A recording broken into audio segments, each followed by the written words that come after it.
எல்லாருக்கும் வணக்கம். மகாபாரதத்தோட கடந்த பகுதியில் வியாசர் யுதிஷ்டனுக்கு அறிவுரை சொன்னார் அப்படின்னு சொல்லி பார்த்தோம்.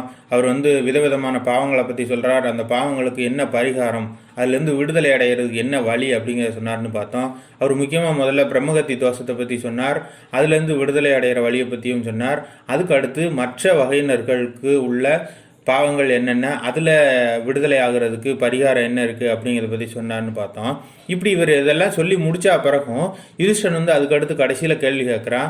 வியாசரே, உண்ண வேண்டியது எது, ஒரு மனிதன் உண்ணக்கூடாதது எது, ஒரு மனுஷன் யாருக்கு கொடை அளிக்கலாம், யாருக்கு கொடை அளிக்கக்கூடாது, அந்த மாதிரியான சந்தேகங்களை கேட்குறான். அப்போ வியாசர் சொல்கிறார், ஒரு மனுஷன் சுத்தம் செய்யப்பட்ட பொருட்கள் அதே மாதிரி புனிதமான பொருட்களை மட்டுமே உண்ணணும், அதுதான் சரியான முறை அப்படிங்கிறார். அதாவது ஒரு மிருகத்தை சாப்பிட்றோம் அப்படின்னா கூட மிருகத்தை வேள்விக்காக அறுக்கப்பட்டு வேள்வியில் படைக்கப்பட்ட பிறகு அந்த மிருகம் அந்த மந்திரத்தால் அந்த மிருகத்தோட இறைச்சி சுத்தமாக்கப்படுது. அதுக்கு பிறகு அதை உண்ணலாம்.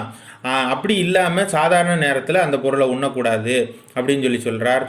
அதுக்கடுத்து அவர் என்ன சொல்கிறாருன்னா, மந்திரம் ஓதக்கூடிய இடங்கள், அதுக்கடுத்து ஹோமம் என்ற இடங்கள், நோன்பு நோக்கக்கூடிய மனிதர்கள் வாழக்கூடிய இடங்கள், ஒரு ஞானிகள் இருக்கக்கூடிய பகுதிகள், புனிதமான ஆறுகள், ஆறுக்கு பக்கத்தில் இருக்கக்கூடிய இடங்கள், அதே மாதிரி புனிதமான மலைகள், அதே மாதிரி பக்தி சார்ந்த செயல்பாடுகள் இருக்கக்கூடிய இடங்கள், இந்த பகுதி இதுக்கு பக்கத்தில் இருக்கக்கூடிய மற்ற பொருட்கள் எல்லாமே இயல்பிலேயே சுத்தமாகிக்கிட்டு இருக்கும்.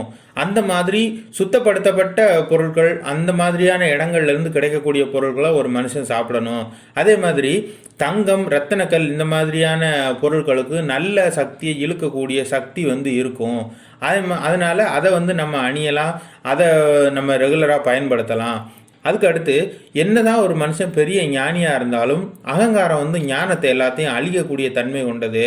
அதனால ஒரு மனுஷன் ஞானத்தின் பாதையில் போகிறான் அப்படின்னா அவனுக்குள்ளே எப்பெல்லாம் அகங்காரம் வருது அப்படின்னு அவனுக்கு தோணுதோ, எப்பெல்லாம் அவன் அகங்காரத்தை அவனுக்குள்ளே பார்க்கானோ அப்போல்லாம் 3 இரவுகள் வெந்நீரை மட்டும் குடிச்சிட்டு விரதம் இருக்கணும், வெந்நியை மட்டும் குடிச்சிட்டு தூங்கணும்.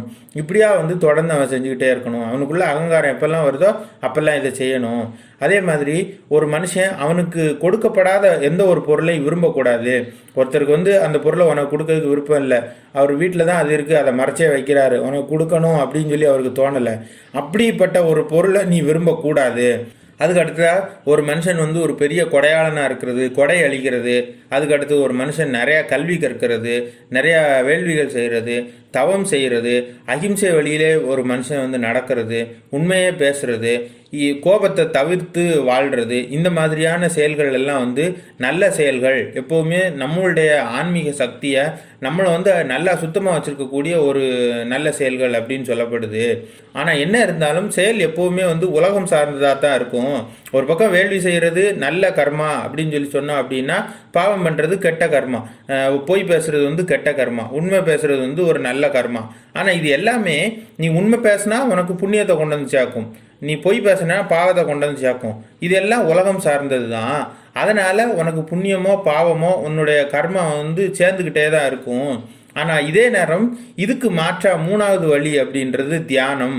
இந்த தியானத்தை வேதம் உலகத்திலிருந்து விடுபட்டு போகிறதுக்கான ஒரு வழி அப்படின்னு சொல்கிறது.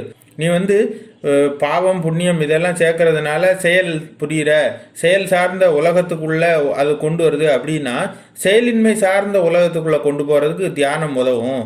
தியானம் பண்ணுறதுனால ஒருத்தன் முக்தி அடைவான் அப்படின்னு அவர் சொல்கிறார். வெளிப்படையாக பாவமாக இருக்கக்கூடிய காரியங்கள் கூட, சாஸ்திரங்களில் பாவம்னு சொல்லப்பட்டிருக்கக்கூடிய ஒரு சில காரியங்கள் கூட சில நேரங்களில், ரொம்ப அரிதான நேரங்களில் புண்ணியமாக ஆயிரும். அதை நம்ம ஈஸியாக சொல்லிட முடியாது அப்படின்னு சொல்கிறார். இது இவர் ஏற்கனவே சொன்னதுதான். வெளிப்படையாக பாவமாக இருக்கக்கூடிய, வெளிப்படையாக கெட்ட செயல்கள், அதர்ம காரியங்களாக இருக்கிறது கூட சில நேரங்களில் நன்மையானதாக இருக்கும். உலகத்தோட நன்மையை கருத்து தான் அது அறம் இல்லையா அப்படின்னு சொல்லணும். வெறுமனே செயலை வச்சு சொல்லக்கூடாது அப்படின்னு சொல்கிறார்.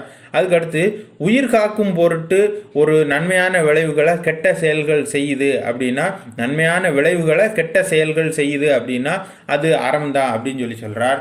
அதுக்கு அடுத்து ஒரு மனுஷன் கோபத்தோடு இருக்கும்போதும் ரொம்ப குழப்பத்தோடு இருக்கும்போதும் அடுத்து என்ன செய்ய அப்படிங்கிற காரியம் தெரியாமல் இருந்தாலும் அந்த நேரத்தில் பொறுமை காக்காமல் காரியம் செய்கிறான், அது ஒரு பாவத்தை உருவாக்குது, ஒரு தவறை உருவாக்குது அப்படின்னா அந்த பாவத்துக்கு அவனுடைய உடல் மனம் ரெண்டும் வருந்தணும். அப்படி வருத்தம் தரும்படியான வலி தரும்படியான ஒரு தண்டனை தான் கொடுக்கணும் அவனுக்கு. அதே மாதிரியான ஒரு பாவ கழிப்பை தான் அந்த மனுஷன் செய்யணும் அப்படின்னு வந்து சொல்கிறார்.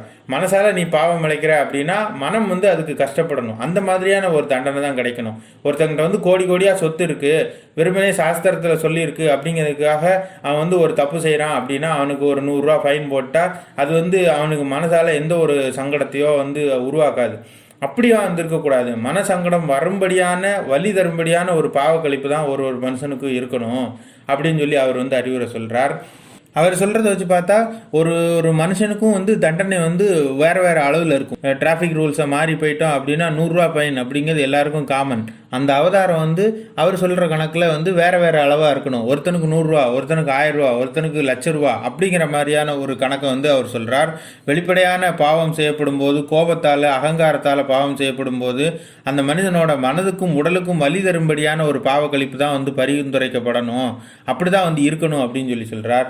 அதுக்கு அடுத்து ஒரு மனுஷன் எப்பவும் வந்து தண்டக்கோலை தவிர்க்கக்கூடாது.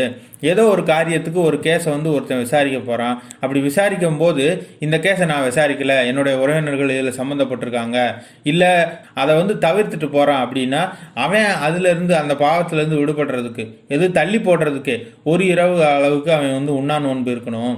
அதே நேரம் அவன் அப்படி தள்ளி போடாதன்னு சொல்லி குரு வந்து அறிவுரை சொல்லணும், புரோகிதர் வந்து அறிவுரை சொல்லணும். அப்படி ஒருவேளை அவர் அறிவுரை சொல்லலை அப்படின்னா அவர் 3 நாள் உண்ணா நோன்பு இருக்கணும். இதுதான் வந்து அவர்களுக்குரிய தண்டனை அப்படின்னு சொல்லி அவர் சொல்கிறார். அந்த காலத்தில் இந்த தண்டனை முறைகள், பாவக்கழிப்பு முறைகள் எல்லாமே வந்து கீழ்மட்டத்தில் இருந்தவனுக்கு கம்மியான தண்டனை முறையும் மேல் மட்டத்தில் இருந்தவர்களுக்கு அதிகமான தண்டனை முறையும் தான் வந்து இருந்திருக்குது.